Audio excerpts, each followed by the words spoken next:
ഇപ്പോ ആ DK അവളെ വേറെ ആൾക്ക് കെട്ടിച്ചു കൊടുക്കാൻ പോവാ. കപ്പിനും ചുണ്ടിനും ഇടയില് അവളെനിക്ക് നഷ്ടപ്പെട്ടു. അവളോട് അത്രയ്ക്ക് സ്നേഹമാണോ നിങ്ങൾക്ക്? അവളോടുള്ള സ്നേഹമല്ല എന്റെ വിഷയം, DKയോടുള്ള വാശിയ.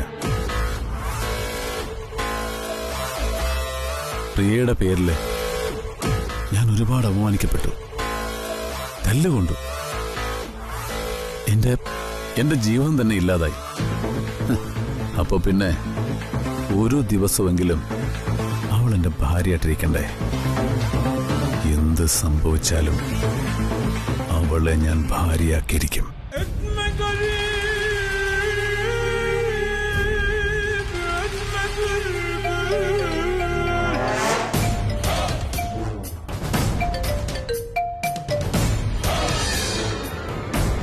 ഹലോ, എന്തായി? കിട്ടിയോ? Okay, thank you. ഞാനിപ്പോ എത്താം, ഒരു 15 മിനിറ്റ്.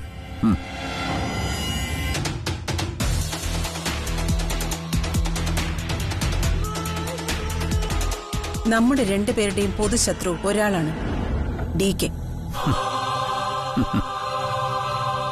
എനിക്ക് DK ശത്രുവാണ്.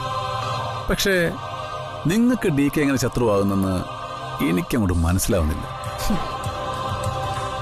എന്താ അതിന്റെ പിന്നിലെ റീസൺ? SKയും അമലയും തമ്മിലുള്ള പ്രണയമാണ്. അല്ല, ഇടയ്ക്കിടയ്ക്ക് നിങ്ങൾ ഈ അമരാവതി പോകുന്നത് അവരോട് മകളുടെ ജീവിതം തിരിച്ചു തരണമെന്ന് പറയാൻ മാത്രമാണോ? എന്താ ശരിക്കും ഇതിന്റെ പിന്നിലെ ഒരു രഹസ്യ അജണ്ട? അങ്ങനെ പ്രത്യേക അജണ്ടയൊന്നുമില്ല. അതിലും ശബ്ദത്തിനൊരു ഉറപ്പില്ല, വാക്കുകൾക്കൊക്കെ ഒരു ചാഞ്ചാട്ടം.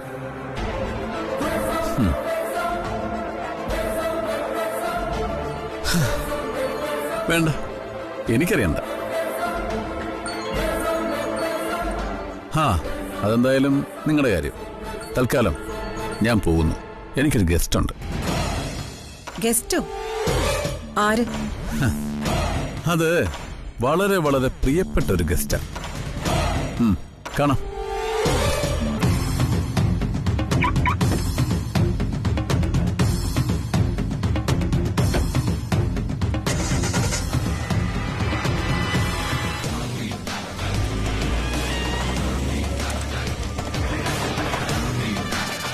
ഇവനെ സൂക്ഷിക്കണം.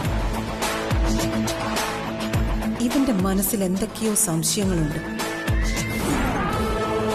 എന്റെ ലക്ഷ്യം സാധിക്കുന്നത് വരെ ഇവനെ കൂടെ നിർത്തിയേ പറ്റൂ. ഓലത്തുമ്പത്തിരുന്നൂയലാടും ചെല്ലപ്പൈങ്കിളി,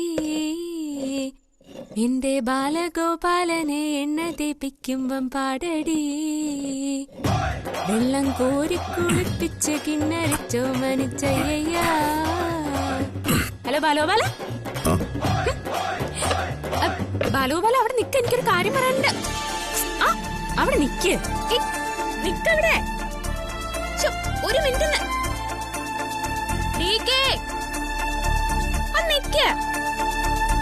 ഓ, എന്നെ കൊണ്ട് ഇങ്ങനെ ഓടിക്കല്ലേ. എന്തൊരു സ്പീഡായത്, ഒന്ന് പതുക്കെ നടക്ക്. ഒരു കാര്യം പറയട്ടെ. എന്ത് കാര്യം? അപ്പൊ നാക്ക് താഴ്ന്നു പോയിട്ടില്ല അല്ലേ? ഇങ്ങനെ കിടന്ന് വളവളാന്ന് സംസാരിക്കാതെ കാര്യം എന്താണെന്ന് വെച്ചാൽ പറയും.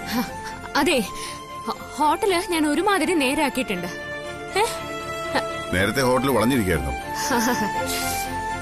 അയ്യോ, നല്ല ചളി. മോന്തായം വളഞ്ഞ 64 വളയെന്ന് കേട്ടിട്ടില്ലേ?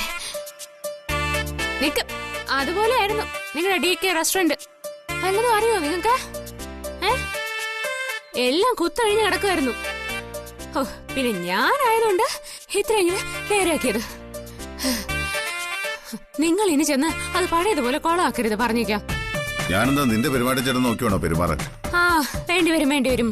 എന്തൊക്കെയാണാവോ ഉത്തരവുകൾ? ഉത്തരവ് നമ്പർ 1, സ്റ്റാഫുകളോടൊക്കെ മര്യാദയ്ക്ക് പെരുമാറണം.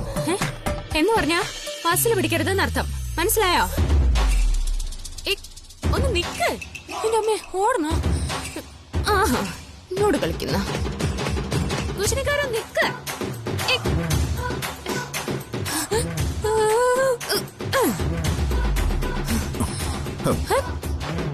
നിക്കവിടെ. അത് മാത്രല്ല, എനിക്ക് ചീത്തപ്പേരുണ്ടാക്കരുത്. എനിക്ക് ഇപ്പൊ അവിടെ ഒരു നിലയും വിലയൊക്കെ ഉണ്ട്. അത് നിങ്ങളായിട്ട് നശിപ്പിക്കല്ലേ. നീ എന്താ എന്നെ അനുസരിപ്പിക്കാനുള്ള നിയമങ്ങൾ ഉണ്ടാക്കുവാണോ? അതെ, തീർന്നില്ല. നിങ്ങളുടെ സീറ്റിനടുത്ത് എനിക്ക് വേണ്ടിയിട്ട കസേര ഉണ്ടല്ലോ, അത് അവിടെ തന്നെ ഉണ്ടാവണം. അത് DKയുടെ ഭാര്യ, അതായത് ഞാൻ. ഇവിടെ നോക്ക് മനുഷ്യ, ഈ ജ്യോതിക്ക് അവകാശപ്പെട്ട കസേരയാണ്. ഈ ജീവിതകാലം മുഴുവൻ ആ കസേര അവിടെ തന്നെ കാണണം. അത് നീയാണോ തീരുമാനിക്കുന്നത്? നിന്റെ ആ കസേര എടുത്ത് ഞാൻ കത്തിച്ചു കളയും. അത്രയ്ക്കായോ? എന്നാലേ ഞാൻ നിങ്ങളുടെ സ്റ്റാഫുകളുടെ എല്ലാവരുടെ മുന്നിൽ വെച്ച് കുശിനിക്കാരാന്ന് വിളിക്കും. പിന്നെ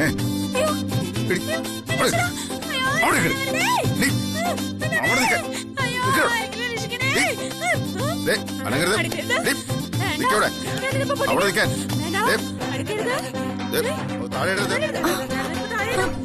താഴെ ഇടരുത്. ആ പിന്നെ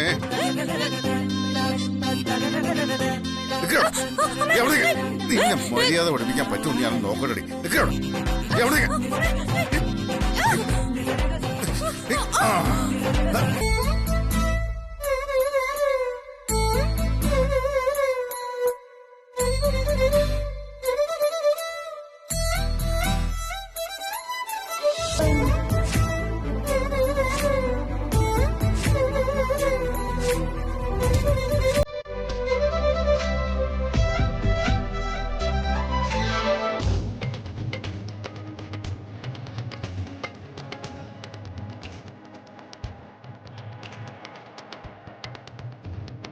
എന്റെ ഭഗവതി, DKക്ക് ഇതെന്ത് പറ്റി?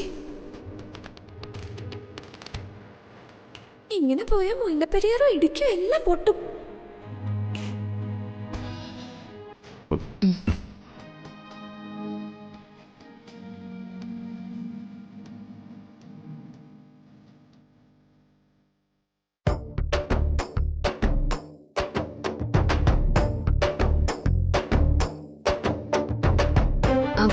അതെ ചേട്ടാ, റൂമിൽ പോയി ഫ്രഷ് ആയിക്കോട്ടോ. ഞാൻ കോഫി കൊണ്ട് വന്നേക്കാം.